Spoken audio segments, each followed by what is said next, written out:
Alright, mhuri yeZimbabwe, recently pane statement rakakandwa naChigumba. Statement irororo ka. Chigumba waita kurova Chiwenga panhongonya chaipo chaipo. Because if what she said, zviri izvo zvaari kureva ka, then ma1. So muri Zimbabwe muri kuona makakatanwa ari pakati papresident Emmerson Nambudzo Mnangagwa navice president Constantino Chiwenga. Hazi makakatanwa anokonzeresa kupokana pakati pemaZimbabweans. As a matter of fact, pakati pemaZimbabweans, tichitaura zvoti maZimbabweans in general, I mean, most Zimbabweans havambopokani about it. I mean, vanopokana zvavo, there are few. Vanenge vachitotiwo president Mnangagwa ari right. But there are few for sure. But within ZANU-PF, it's a different story.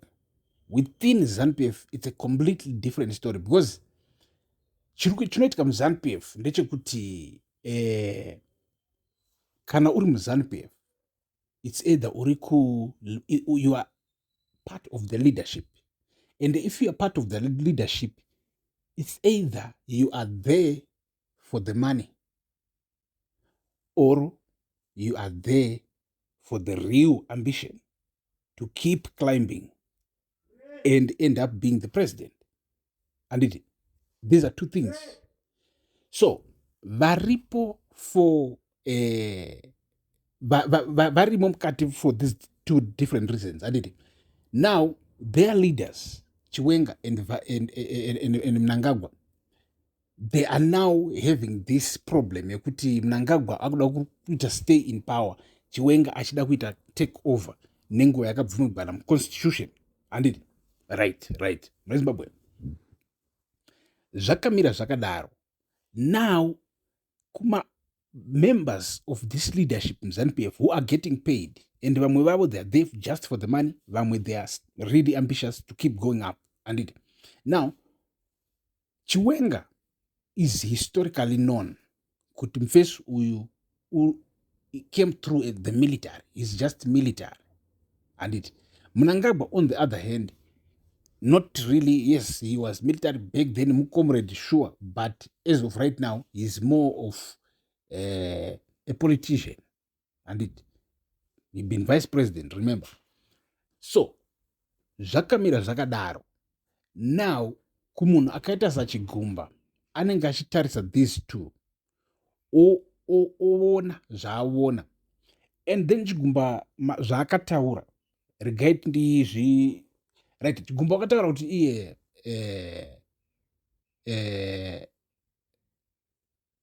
akataura kuti iye chinoitika problem ndeyekuti kana muchiziva zvamakaita mese makafanana, hapana need yekuti isusu tichiziva kuti makafanana tosarudza kuti uyu ari nani kupfuura uyu.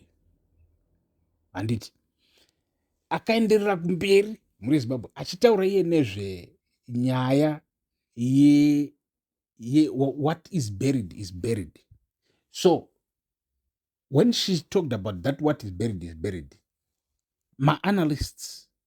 analysis iri kubva ipapa muri Zimbabwe inyaya yekuti vanhu ava vanoziva what is buried, and what is buried kata kuzvianalyze tichizviongorora hakuna chii chimwe chavangareva kuzhe kwemavotes, zvii zvimwe zvingarehwa naChigumba zvichisikama naChigumba kuzhe kwemavotes, right?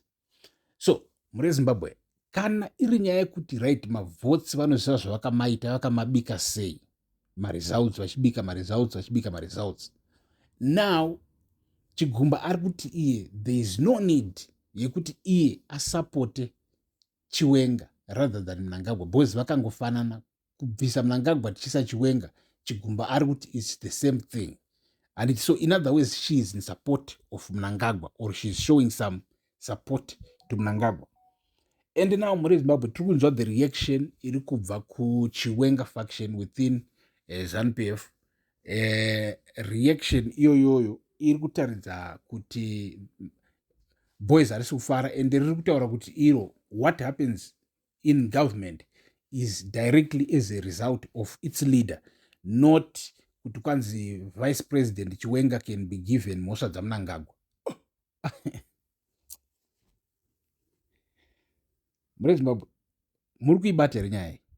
So chimbonzwai mimi izvi zvose zviri connected kunyaya dzakafanana nedzidzi kunzi paya pamunonzwa imimi kunzi military yapinzwa mustreet. Hakupinzwi military mustreet, ini yapiwa order yekuti you guys endai munorova vanhu, endai muita sei. Vanopiwa order yekuti endai munochengetedza property, endai munochengetedza zvakati, you are only to use force kana zvadai. So if people are damaging property or are doing this, attacking people, handiti ndo zvinopiwa the whole army.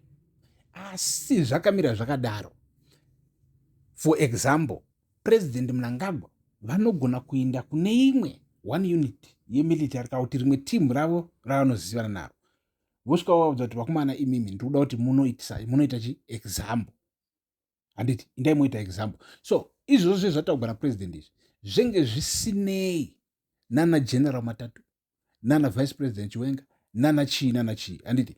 So army yapiwa order iri right, but then kune chimwe chitimu apa tiri kupa seexample kuti munzwisise. Kune chimwe chitimu chepaside chechidi chechapiwa even a more dangerous order, hani mapabata.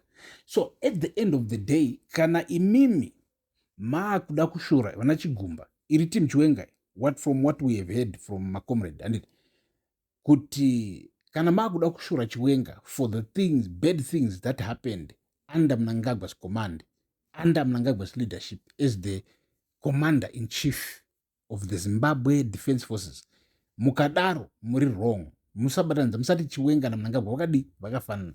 Kana kuchinzi mavotes aibikwa, musabatanidza Chiwenga ipapo, because Chiwenga ndi military general ende waita zvekumilitary vana Mnangagwa, vana Robert Mugabe kana vaibika results vaimabika netimu rekuzeki vomabika. Hapana masoja anenge achimbozviziva izvozvo. General vanenge vari kwavo kumabarracks, handiti uku vanhu vachibika, handiti muri kupaona.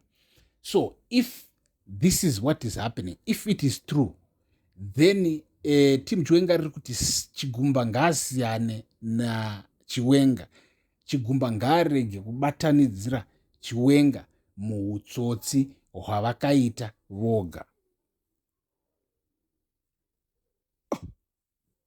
Muri Zimbabwe, can you buy this story?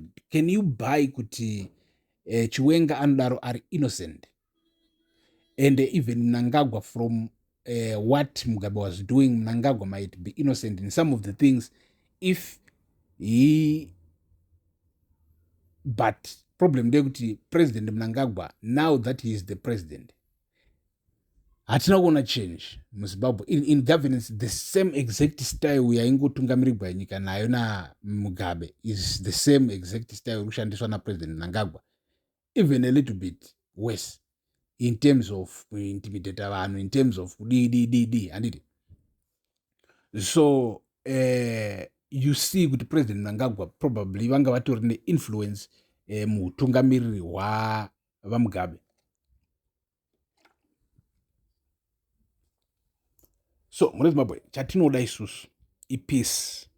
Chatinoda kuudza vana Chigumba ndechekuti budai pachena, motaura imimi zvakaitika zvese, handiti movharigwa nana Mnangagwa, but me matizivisa moita hero. But anyway, rugare ngaruve nemi.